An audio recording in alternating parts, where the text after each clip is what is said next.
আকাশবাণী শিলচর। পৃথিবীর অধিকাংশ দেশই করোনা বা কোভিড-19 এ আক্রান্ত। আমাদের দেশের বিভিন্ন রাজ্যে করোনা থাবা বসিয়েছে। কিছু কিছু অঞ্চল তো রেড জোন হিসেবে চিহ্নিত। এছাড়াও সংক্রমণ ও মৃতের সংখ্যা প্রতিদিনই বেড়ে চলেছে।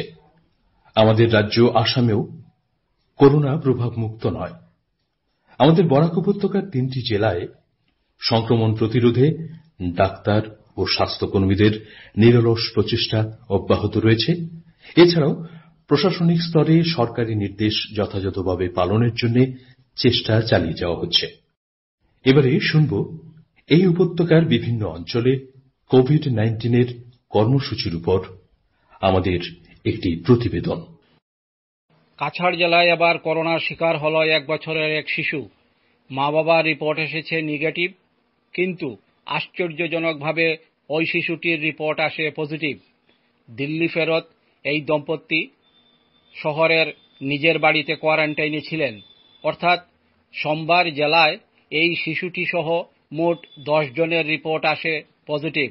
এর মধ্যে ধলছড়া ক্যাম্পের 2 জন বিএসএফ জওয়ান রয়েছেন, বাকি 7 জন কোয়ারেন্টাইন সেন্টারের। তাহলে চলুন এ ব্যাপারে district media expert Suman Chowdhury কি বললেন শোনা যাক। কাছাড় জেলায় আজকে এখন পর্যন্ত 10 জন কোভিড পজিটিভ কেস বেরিয়েছে। এর মধ্যে একজন 1 বছরের বাচ্চা আছে, বাকি 9 জন অ্যাডাল্ট, এবং এই 1 বছরের বাচ্চাটি ছাড়া বাকি সবাই বিভিন্ন স্থানে কোয়ারেন্টাইনে আছেন। বাচ্চার মা বাবা নেগেটিভ, ওনার সঙ্গে আরো ফ্যামিলি মেম্বাররা দিল্লি থেকে এসেছিলেন, প্রত্যেকেই নেগেটিভ, শুধু বাচ্চাটাই পজিটিভ। তো এই মুহূর্তে আমার সঙ্গে যে কথা হয়েছে, বাচ্চার মাও বাচ্চার সঙ্গে যাবেন। বিএসএফ থেকে 2 জন পজিটিভ বেরিয়েছে, বিএসএফ জওয়ান ধলচড়া বিএসএফ ক্যাম্পে। বাকি যারা আছেন সবাই আমাদের নিজস্ব কোয়ারেন্টাইন সেন্টারে বিভিন্ন জায়গায় আছেন। কালকে নেসলে গুদামের যে কর্মী পজিটিভ বেরিয়েছিল, ওনার প্রাইমারি কন্ট্যাক্ট হিসাবে আমরা দেখেছি যে উনি নেসলে গুদামে কাজ করেন। উনি মালুগ্রামের একটা এলাকায় থাকেন প্রায় সময়, এবং কালকে আমরা ওনাকে দুধপাতিলের বাজার থেকে আমরা ওনাকে উঠিয়ে এনেছি। দুধপাতিলের বাজার থেকে উনি নিকটবর্তী মডেল হাসপাতালে যান, এবং মডেল হাসপাতাল থেকে আমরা অ্যাম্বুলেন্স পাঠিয়ে এনেছি। তো এখন পর্যন্ত যে কন্ট্যাক্ট ট্রেসিং, সেই কন্ট্যাক্ট ট্রেসিং মতে দুধপাতিলের কিছু লোক ওনার কন্ট্যাক্টসে এসছেন কালকে, আর ওনার মালুগ্রাম স্থিত একটা বাসস্থানের আমরা সন্ধান পেয়েছি, হয়তো ওখানে থাকেন। এতটুকুই কন্ট্যাক্ট। তাছাড়া আরো কন্ট্যাক্ট ট্রেসিং চলছে। ওনার চাপলা বাগমারা বলে একটা অ্যাড্রেসও আছে, তো সেখানেও আমরা কন্ট্যাক্ট ট্রেসিং করছি। তো এখন এই মুহূর্তে কতজন বা কারা কারা সেটা বলাটা ঠিক হবে না। কন্ট্যাক্ট ট্রেসিংটা একটা সিস্টেমেটিক অ্যাপ্রোচ। তো সময়ে আমরা আপনাদেরকে আমরা সঠিক আরো বিস্তারিত তথ্য আমরা দিতে পারবো। আমাদের ম্যাজিস্ট্রেটের রিপোর্ট বা ডাক্তারের রিপোর্ট বেস করে ওনারা যেসব জায়গায় গেছিলেন, এখন যে কন্টেইনমেন্টের নতুন পলিসি, যে কম জায়গায় কন্টেইনমেন্ট করা হয়, সেই ক্ষেত্রে যে একটা বৃহৎ এরিয়া নিয়ে কন্টেইনমেন্ট করা হবে সেরকম না। যেখানে সবসময় বা বেশিরভাগ সময় কাটিয়েছেন সেই সব জায়গায় কন্টেইনমেন্ট করা হবে। দরকার পড়লে আমরা আরো কিছু স্যাম্পল ওনার কন্ট্যাক্ট হিস্ট্রি থেকে বা বাকি কিছু থেকে আমরা স্যাম্পল টেস্ট করব। আরো এই যে অমিত দাস যে সংস্পর্শে আসা কতজনের উনি সেই ধরনের ঠিকানা বা নাম বলেছেন, কত জায়গায় গেছেন? অ্যাকচুয়ালি ওনার নাম অসিত দাস। যখন ওনাকে পজিটিভ ডিক্লেয়ার করা হয়, উনি একটু ভয় পেয়ে গেছিলেন। তো সব কথা সঠিকভাবে হয়তো বলেনি, কিছুটা অ্যাড্রেস দিয়েছেন, কিছুটা তথ্য দিয়েছেন। তো সেই তথ্যের উপর ভিত্তি করে আমরা আরো অনুসন্ধান চালাচ্ছি। তো চালানোর পর এখন পর্যন্ত এক্সাক্ট নাম্বারটা বলা যাবে না, তবে বেশ কিছু লোক হয়তো কন্ট্যাক্টে এসেছেন। এই মুহূর্তে নেসলে গোডাউনের যারা কর্মীরা আছেন তাদের তো সবার, বাকিদের তো সব নেগেটিভ এসছে। আমরা দুধপাতিল থেকে একটা লিস্ট পেয়েছি অ্যারাউন্ড 20 অ্যারাউন্ড। তাছাড়া ওনার মালুগ্রাম থেকেও কিছুটা আমরা লিস্ট পেয়েছি। ধরেন 30 অ্যারাউন্ড আমরা এখন পর্যন্ত টার্গেট করেছি। নেসলের এখন আর মানে নতুন করে নিয়ে লাভ নেই, যদিও নেওয়া হয় আরো কয়েকদিন পরে নেওয়া হবে, কারণ সবাই একসঙ্গে নেওয়া হয়েছিল, বাকিদের নেগেটিভ এসছে। যদি পরবর্তীতে পজিটিভও আসে আরো কয়েকদিন পরে আমরা হয়তো নেসলের আবার। জয়পুরের যে পুলিশ কর্মী ওনার সংস্পর্শে আসা কতজনকে এখন পর্যন্ত টেস্ট করা হয়েছে বা শনাক্ত করা হয়েছে? সংখ্যাটা আপনাদেরকে দেখে বলতে লাগবে, কিন্তু উনার যারা সহকর্মীরা ছিলেন প্রত্যেক সহকর্মী এবং পরিবারের 5 জনের আমরা থ্রোট সোয়াব টেস্ট করেছি। তো টেস্টের রেজাল্ট এখনো অপেক্ষায় আছে আমরা। শিলচর সিভিল হাসপাতালের কোনো এক ডাক্তার কোভিড পজিটিভ হয়েছেন বলে যে খবর বেরিয়েছে তা সম্পূর্ণ মিথ্যা, ভিত্তিহীন। এরকম কোনো গুজবে আপনারা কাজ দেবেন না। যদি হতো তাহলে আমরা সঙ্গে সঙ্গে সিভিল হাসপাতালকে বা সিভিল হাসপাতালে যেগুলো ওয়ার্ড আছে আমরা বন্ধ করতাম। সেরকম কোনো খবর আমাদের কাছে মানে খবর না, মানে একদম মিথ্যা খবর। সেটা কোনো একটা জায়গায় ভুল ইনফরমেশন কেউ পেয়েছে, এটিএসপির আন্ডারে কিছু সিভিল স্টাফদের সোয়াব নেওয়া হয়েছে।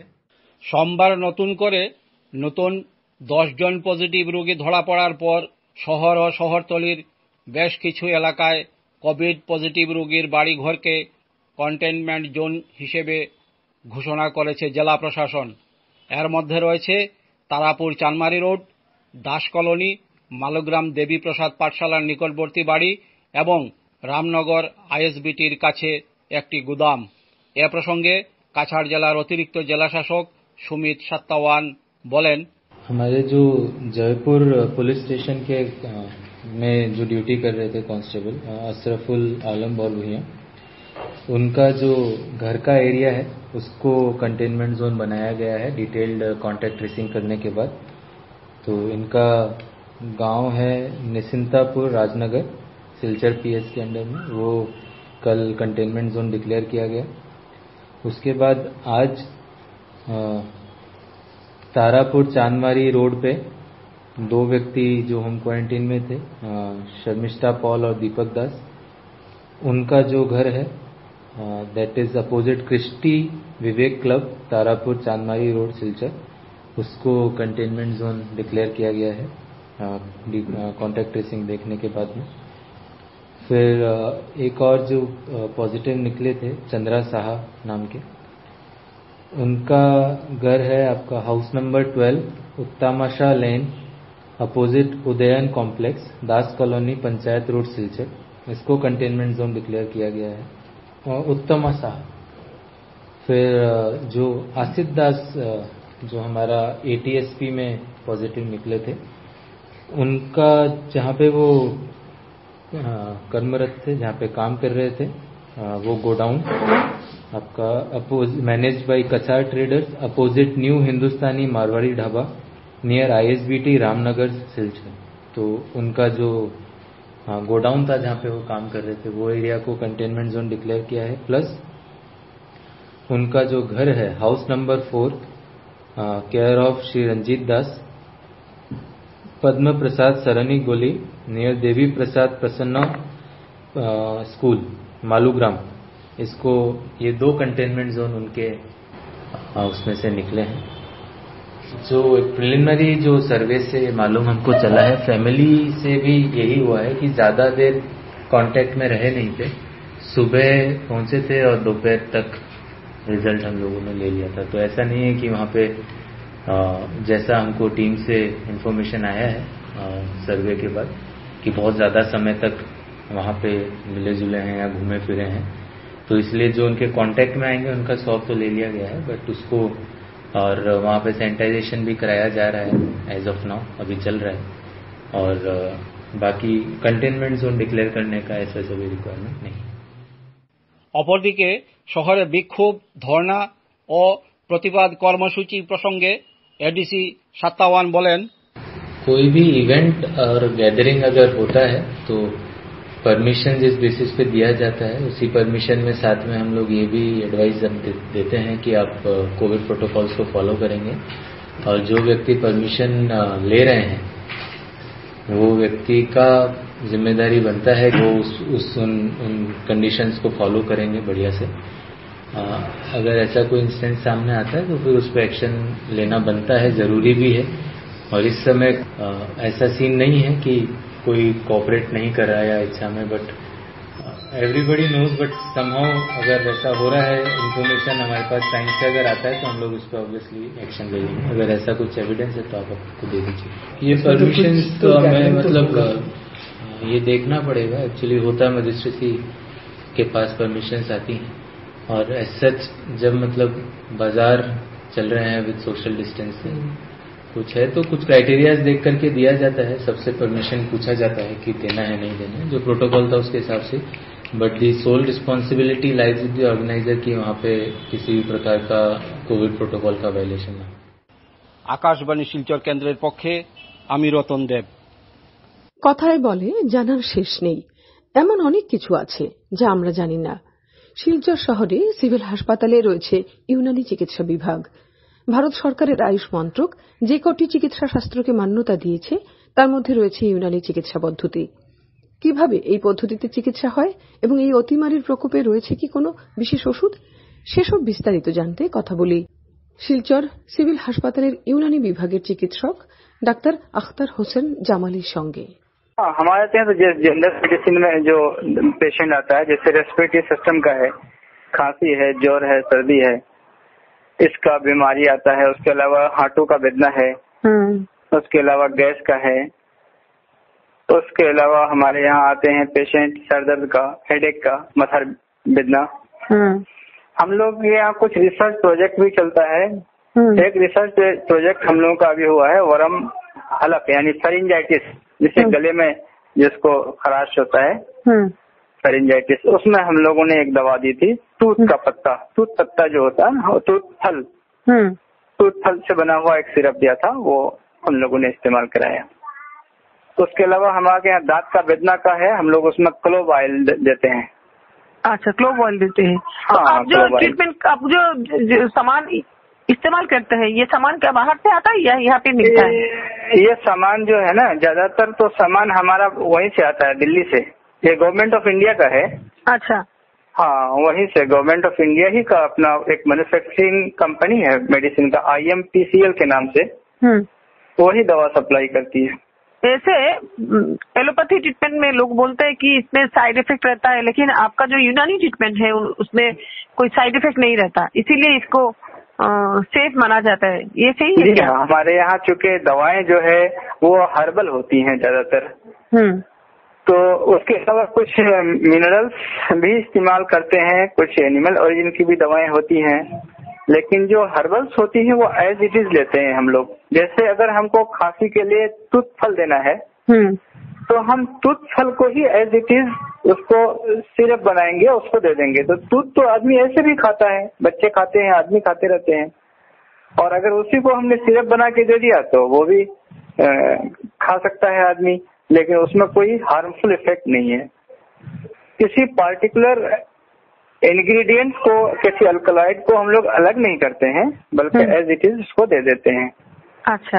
ऐसे ही अगर कोई मिनरल दवा देना होता है, जैसा कोई भस्म वगैरह है, तो सबसे पहले उसकी प्यूरिफाई होती है ताकि वो डिटॉक्सिफाई हो जाए। अच्छा। और उसको हम लोग ऑक्सीडेशन करते हैं, और फिर उसके बाद फिर उसकी टेस्टिंग होती है कि ये दवा सही से डिटॉक्सिफाई हुई है कि नहीं हुई है। फिर वो मिनरल्स बॉडी में दिए जाते हैं। तो मिनरल्स तो बहुत कम इस्तेमाल होता है, ज्यादातर तो 95% हर्बल होते हैं, और क्योंकि हम सब ऐसे ही प्लांट्स खाते रहते हैं, तो जो हर्ब होते हैं, और कुछ हर्ब्स ऐसे भी होते हैं जो टॉक्सिक होते हैं, जैसे नक्स भूमिका का इस्तेमाल होता है हेमोपैथी में बहुत ज्यादा, हमारे यहाँ भी उसका इस्तेमाल है। तो नक्स भूमिका को इस्तेमाल करने के लिए हम लोग उसको डिटॉक्सिफाई करते हैं, ताकि जब वो बॉडी में जाए तो उसका जो साइड इफेक्ट है वो मिनिमम हो जाए या ना हो। तो ज्यादातर हमारे यहाँ हर्बल दवाएं होती है। आयुर्वेद से कितना मिलता जुलता है यूनानी? हमारे यहाँ आयुर्वेद और यूनानी तकरीबन सेम ही है, थोड़ा सा सिर्फ पैथोलॉजी का जो थ्योरीज है शास्त्रों में वो थोड़ा थोड़ा अलग है। अच्छा। हाँ, बाकी दवाएं सेम है, sources of the drug same है। अच्छा। वही मुलेठी वो लोग इस्तेमाल करते हैं, मुलेठी हम भी इस्तेमाल करते हैं, अश्वगंधा वो भी इस्तेमाल करते हैं, अश्वगंधा हम भी इस्तेमाल करते हैं। अच्छा। सोर्सेस सब सेम है। लेकिन ट्रीटमेंट का तरीका तो एक जैसा ही है ना? ट्रीटमेंट का तरीका एक ही है। खांसी में वो लोग भी देते हैं मुलेठी, हम लोग भी देते हैं। अच्छा हाँ, लेकिन तो ओरिजिन का फर्क है कि एक तो हमारे चूंकि आयुर्वेद हमारा इंडिया में ओरिजिन हुआ और ये यूनान में ओरिजिन हुआ। यूनान एक कंट्री है जिसको हम लोग ग्रीक भी कहते हैं। अच्छा हाँ, तो ये ग्रीक कंट्री असल में यूरोप में है। अच्छा अच्छा। वहाँ पर एक हिप्पोक्रेट्स नाम का आदमी था 370 BC में। उन्होंने इसको प्रोपेगेट किया, इस पैथी को, यूनानी को, इसलिए इसको यूनानी पैथी कहते हैं। टीचर सिविल हॉस्पिटल में आपका? जी। हाँ, आप वहाँ ओपीडी में आप पेशेंट देखते हैं ना? हाँ। अच्छा, कितना पेशेंट आता है, लोग आपके पास आता है? हमारे यहाँ अभी तो कुछ कम हो गए हैं, वैसे एवरेज 24-25 उससे भी ज्यादा भी हो जाते हैं, कभी 40 भी हो जाते हैं। अच्छा। ऐसे आपके पास कोई कोरोना पेशेंट नहीं आया अब तक, या गवर्नमेंट आपको मेडिकल कॉलेज से बुलाया नहीं गया? नहीं, अभी तक तो नहीं आया हमारे पास। अच्छा, तो आपका जो गवर्नमेंट आयुष डिपार्टमेंट है वहाँ से तो कोई इंस्ट्रक्शन भी आता होगा कि? हाँ, हमारे यहाँ आता है कि अगर कोई इस तरह का वो है तो इस तरह का गाइडलाइन है। हम लोग तो बूस्टर्स देते हैं, इम्यूनिटी बूस्टर्स, तो उनमें वही काढ़ा देते हैं जैसा कि आपको हमने बताया। कुछ हर्ब्स होता है, उसको 250 ml पानी में, 250 ml पानी में उसको उबालते हैं। इतना उबालते हैं कि पानी आधा रहे, यानी आधा उड़ जाए। अच्छा। उसके बाद फिर उसको फिल्टर करके उसको चाय के तरह से सिप लेते हैं, भून लेते हैं सुबह शाम। अच्छा, तो हाँ, ऐसे बोला जाता है ना कि कोमोर्बिड ग्रुप में जो आता है उनमें डायबिटिक भी है, फिर दूसरा पेशेंट भी है, उनको तो कोरोना होने से ज्यादा उनको नुकसान हो जाएगा, मतलब जाने का भी कोई चांसेस भी है। तो अगर उन लोगों को आपके पास आना है तो आप क्या बोलेंगे आप उनको? देखिए, जो पेशेंट हमारे पास कोमोर्बिडिटी वाले हैं और भी कॉम्प्लेक्सिटी से वाले हैं, क्योंकि हमारे यहाँ तो कोई इमरजेंसी ट्रीटमेंट अभी नहीं है इस तरह का। हाँ, अगर उनको डायबिटिक भी है और उनको और दूसरे सिम्टम्स भी हैं तो डायबिटिक की तो हम दवा देते हैं, जो डायबिटीज के लिए हमारे यहाँ दवाएं हैं। और उसके अलावा सबसे पहले तो उनका देखेंगे कि कितना लेवल है, ब्लड ग्लूकोज लेवल है, बहुत ज्यादा है तो उनको भी रिफर कर देते हैं, क्योंकि हमारे यहाँ तो वो नहीं है, इमरजेंसी कंडीशन नहीं है। अच्छा, तो आप संक्षेप में बताएं, इन शॉर्ट में आप बताएं कि इस वक्त जो कोरोना जो सिचुएशन में आप क्या मतलब आप ट्रीटमेंट आपके जो यूनानी जो सिस्टम है उसके अंदर जो आता है जो ट्रीटमेंट उसके बारे में थोड़ा सा बताइए कि आयुष डिपार्टमेंट आपका आप मतलब उसका गाइडलाइंस आप मानते हैं तो कैसा ट्रीटमेंट का प्रोसेस कैसा है वो आप थोड़ा बताइए। सबसे पहले तो यही है कि हमारे यहाँ जो ट्रीटमेंट का बेसिस है वो 6 प्रिंसिपल है, प्रिवेंटिव मेजर्स। सबसे पहले तो बात आती है कि जो हमारे आसपास की हवा है वो शुद्ध हो। हाँ, शुद्ध हो मतलब जिस रूम में हम रहते हैं वहाँ पर रूम फ्रेशनर लगाएं। उसके अलावा कभी कभी जो है अगर की धुनी भी दें ताकि आसपास का वातावरण शुद्ध हो जाए। जहाँ शुद्ध होता है, जब हवा शुद्ध हो जाएगी तो जब अंदर जाएगी तो मन में विचार भी अच्छे होंगे और आदमी को अच्छा भी लगेगा। अच्छा। और उसके अलावा हमारे यहाँ धूप काठी जलाते हैं, वो जलाते रहे। नीम के पत्ते को भी जला करके हवा को खुशगवार बना सकते हैं। हाँ, एक तो ये है। दूसरा, खाने पीने में ऐसा खाना खाएं जो जल्दी हजम हो जाए। हाँ, मीट मांसो ये सबसे परहेज करें, जल्दी हजम होने ऐसे मांस ऐसा नहीं खाने से अच्छा है। हाँ, ऐसे टाइम में जब एपिडेमिक फैल रहा हो या पैंडेमिक फैल रहा हो तो ऐसे टाइम में उन चीजों को खाएं जो हल्की चीजें हो। जैसे दाल है, दाल का पानी है, रोटी है, खिचड़ी है, दलिया है, साबूदाना है, खीर बना के, इस तरह की चीजें जो है जल्दी खाते हैं। हमारे यहाँ एक बहुत अच्छी चीज है जौ का पानी। जौबदान कहते हैं यहाँ पर। हाँ, उसके बारे में हमारे यहाँ शास्त्रों में लिखा है कि वो ऐसे वबाई बीमारी में, एपिडेमिक में वो बहुत ही बेहतरीन चीज है, क्योंकि वो हजम भी हो जाता है और वो कब्ज भी नहीं करता, वो फूलता भी नहीं है, ना बॉडी को फुलाता है। अच्छा, मतलब जब का जो आटा होता है उससे खाना बनाना होता है। आटा का भी बना सकते हैं। आटा का बनाने का उसको जौबदान का पानी नहीं कहेंगे, बल्कि उसको दूसरा नाम है। अच्छा, बोलिए। हम लोग जौबदान ले लेते हैं, उसको थोड़ा सा कुचल करके हवन दस्ते में तो पानी में उबालते हैं। अच्छा। हाँ, पानी में उबालने के बाद उसको जो है फिर उसमें उसको छान करके उसमें थोड़ा शक्कर, अगर डायबिटिक नहीं है तो उसमें चीनी डाल सकते हैं, अगर डायबिटिक है तो चीनी न डालें। अच्छा अच्छा। तो उस पानी को पीना है और ये हर जगह मिल जाता है। जौबदान कैसे बनाते हैं, किसी भी सर्च करेंगे तो जौबदान का पानी, जौ का पानी के नाम से। तो एक तो खाने पीने में हो गया, खाना हल्का खाना है। हवा के बारे में हमने बता दिया, रूम का हवा इस तरह से बनाना है। हाँ, उसके बाद तीसरी चीज आती है कि उसका जो बॉडीली मूवमेंट है और वो भी एक्टिव थोड़ा होना चाहिए। थोड़ा एक्सरसाइज वगैरह भी करते रहें ताकि उसका जो बहुत सारा सेडेंटरी लाइफ ना हो जाए, घर में पड़े पड़े, तो एक्सरसाइज वगैरह भी वो जारी रखें। उसके अलावा जो है जो साइकोलॉजिकल है, साइकिक तौर से भी वो फिट हो, यानी इसमें गुस्सा वगैरह पास ना आए, चूंकि उससे भी बहुत सारी चीजें ना डरे, ऐसा भी हो। हाँ, डरे नहीं, उससे अपने वो सब जो साइकिक चीजें हैं वो सबसे भी दूर रहे। और फिर नींद है, स्लीप है, बहुत साउंड स्लीप ले, वो 6 से 8 घंटा तो ले ही वो। उसके लिए सवेरे सो जाएं, सवेरे उठें, सवेरे का हवा बहुत अच्छा माना जाता है। শিলচর আকাশবাণীর পক্ষে সংহিতা দত্ত চৌধুরী। দেশ জুড়ে বেড়েই চলছে করোনা সংক্রমণ। গত 24 ঘন্টায় সমগ্র দেশে করোনা সংক্রমণ নিয়ে আক্রান্তের সংখ্যা দাঁড়িয়েছে 5 লক্ষেরও অধিক। এদিকে আমাদের রাজ্যের গুয়াহাটি মহানগরীতে দ্রুত বৃদ্ধি পাচ্ছে করোনা সংক্রমণ। বরাকের 3 জেলাতেও প্রতিদিন আক্রান্তের সংখ্যা দ্রুত বৃদ্ধি পাচ্ছে। সীমান্ত জেলা করিমগঞ্জে আজ নতুন করে কোয়ারেন্টাইনে থাকা আরো 26 জন ব্যক্তি আক্রান্ত নিয়ে জেলায় মোট রোগীর সংখ্যা দাঁড়িয়েছে 273। সংক্রমণ প্রতিরোধে জেলা স্বাস্থ্য বিভাগ ও প্রশাসনের আজকের সার্বিক কাজের উল্লেখ করে পাবলিসিটি অফিসার সাজ্জাদুল হক চৌধুরী আমাদের এই ব্যাপারে জানান, করিমগঞ্জ জেলায় আজ সোমবার 26 জনের মধ্যে কোভিড পজিটিভ ধরা পড়ে। জেলায় আজ 18 জনকে করিমগঞ্জ কোভিড-19 হাসপাতাল থেকে ছেড়ে দেওয়া হয়েছে। আজ যে 26 জনের পজিটিভ ধরা পড়ে তারা সবাই কোয়ারেন্টিন সেন্টারে।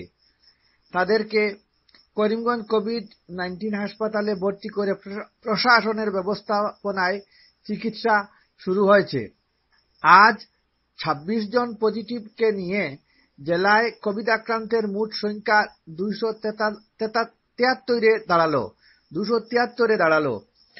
আজ 18 জনকে রিলিজ দেওয়ায় মোট রিলিজের সংখ্যা, অর্থাৎ জেলায় চিকিৎসা করে রিলিজের সংখ্যা দাঁড়ালো 120 জনে। শিলচর মেডিকেল কলেজে আজ জেলার 242 জনের লালারস সংগ্রহ করা হয়। ফলে এখন পর্যন্ত 10,717 জনের লালারস সংগ্রহ করা হয়। এর 232 জনের লালারস সংগ্রহ করা হলেও আজ 136 জনের টেস্ট করা হয়। এর মধ্যে 110 জনের নেগেটিভ রেজাল্ট আসে আর 26 জনের পজিটিভ ধরা পড়ে। সোমবার জেলার হোম কোয়ারেন্টাইনে মাত্র 1 জনকে পাঠানো হয়। ফলে এ পর্যন্ত 3,888 জনকে হোম কোয়ারেন্টাইনে পাঠানো হলো। এর মধ্যে 3,675 জন 28 দিনের মেয়াদ কমপ্লিট করেছেন।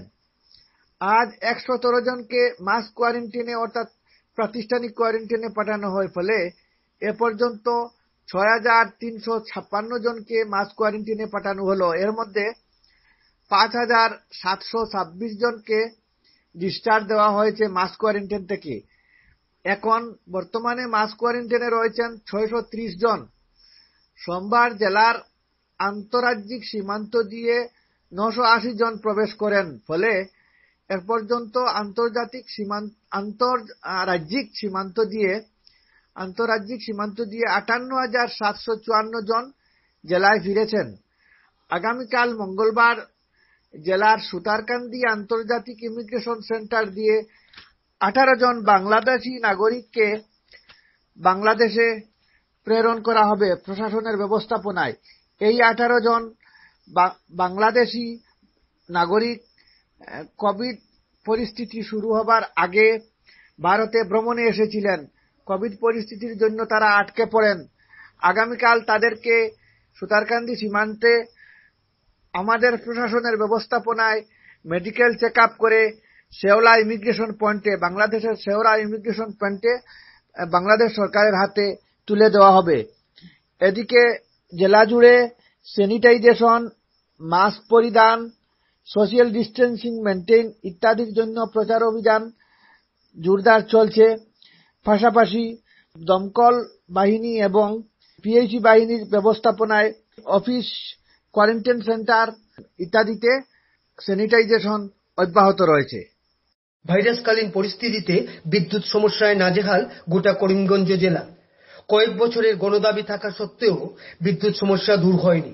এছাড়া জেলাতে বিদ্যুৎ সরবরাহের পরিকাঠামোগত সমস্যাগুলো সারিয়ে উঠতে আরো বেশ কিছু সময়ের প্রয়োজন বিদ্যুৎ বিভাগের।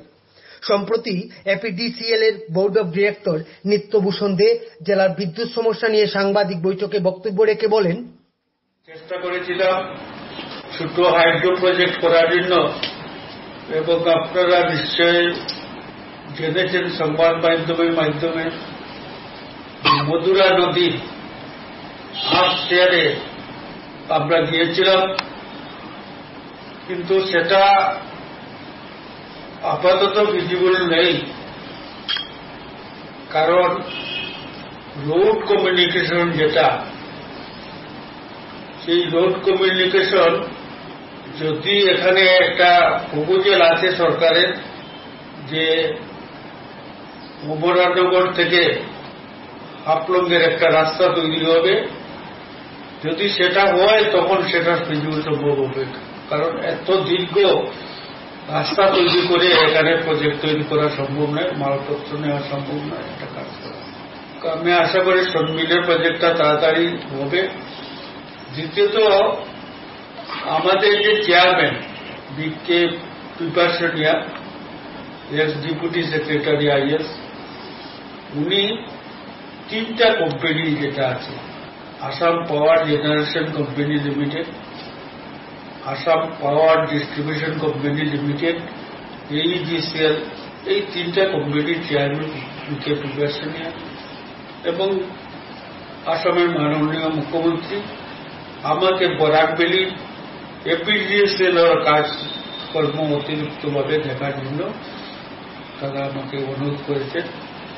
আর এর জন্য আমি সবসময় তাদের সঙ্গে যোগাযোগ রেখে আজকেও আমার করিমগঞ্জে আসার উদ্দেশ্য ছিল।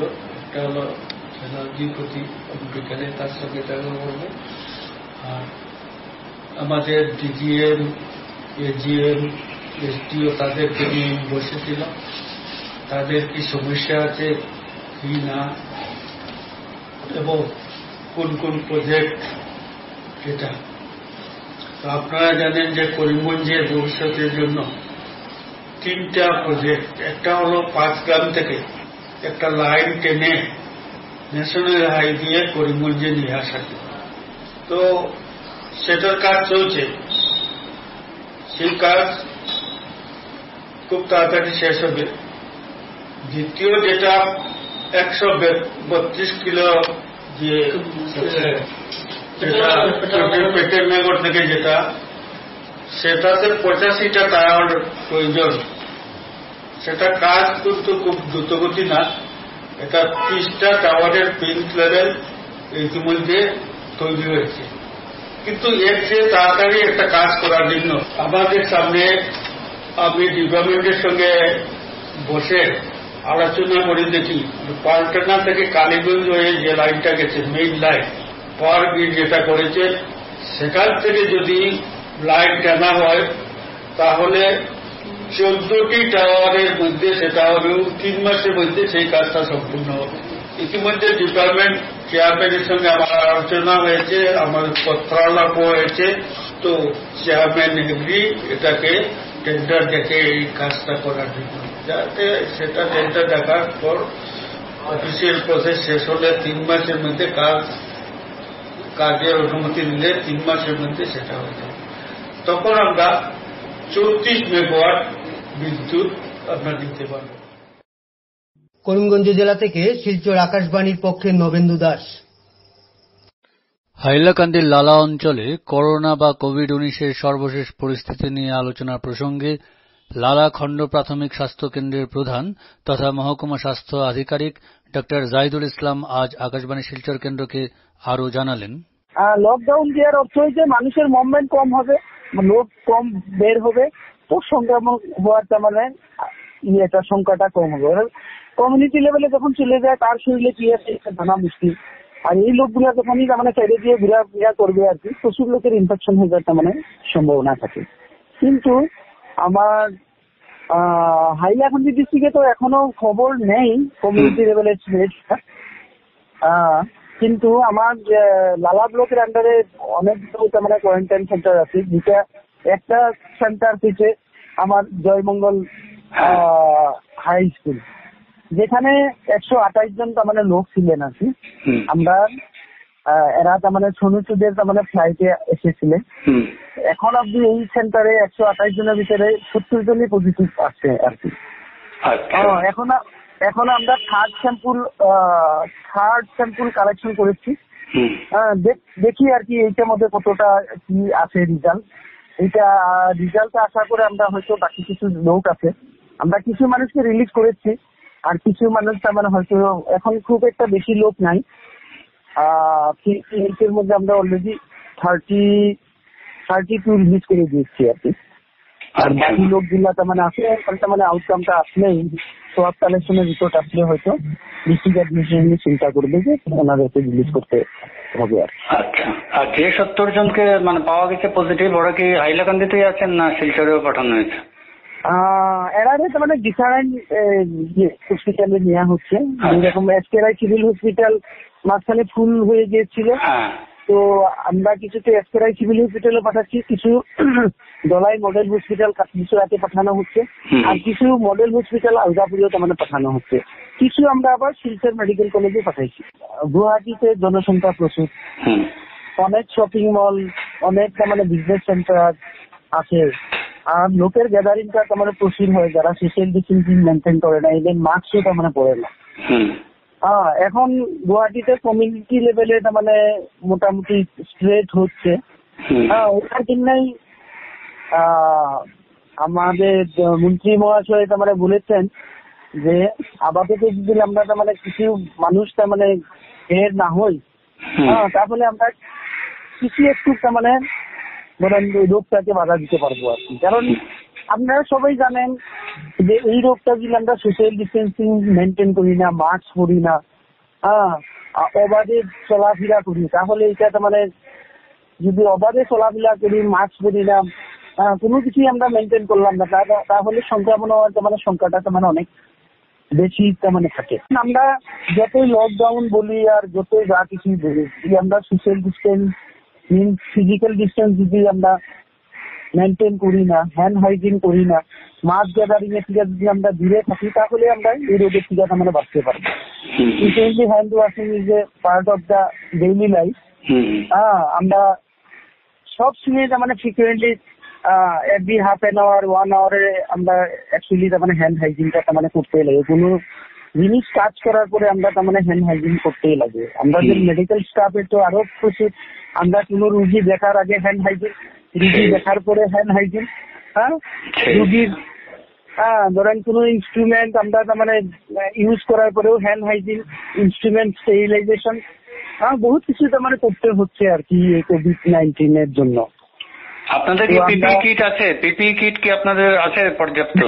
হ্যাঁ, এখন তো পর্যাপ্ত পরিমাণেই আমাদের কাছে পিপি কিট আছে। আমার ব্লগে তো মোটামুটি পিপি কিট তো পর্যাপ্ত আছে। ডিস্ট্রিক্টে মোটামুটি এখনো আমাদের কোনো শর্টেজের খবর নেই পিপি কিটে। আকাশবাণী শিলচর কেন্দ্রের পক্ষে অনির্বাণ জ্যোতি গুপ্ত। কোভিড পরিস্থিতি দ্রুত পরিবর্তিত হচ্ছে জেলা হাইলাকান্দিতে। এখানে গোষ্ঠী সংক্রমণ প্রতিরোধে সর্বস্তরের স্বাস্থ্যকর্মীরা দিনরাত অক্লান্ত শ্রম দিচ্ছেন। আজ আকাশবাণীকে দেওয়া একান্ত সাক্ষাৎকারে হাইলাকান্দি স্বাস্থ্য বিভাগের এপিডেমিওলজিস্ট বিনোদ দাস বলেন, এখন করোনা পজিশন হাইলাকান্দির দিকে অনেক কাজ সুকলমে চলছে। যতক্ষণ আমার স্ক্রিনিং পয়েন্ট আছে, স্ক্রিনিং পয়েন্টে যত প্যাসেঞ্জার বাইরে থেকে আহে, ফার্স্ট অফ অল আমার একটা স্ক্রিনিং পয়েন্ট আছে, এন্ট্রি পয়েন্ট, ওইটা হল ধলেশ্বর পয়েন্ট।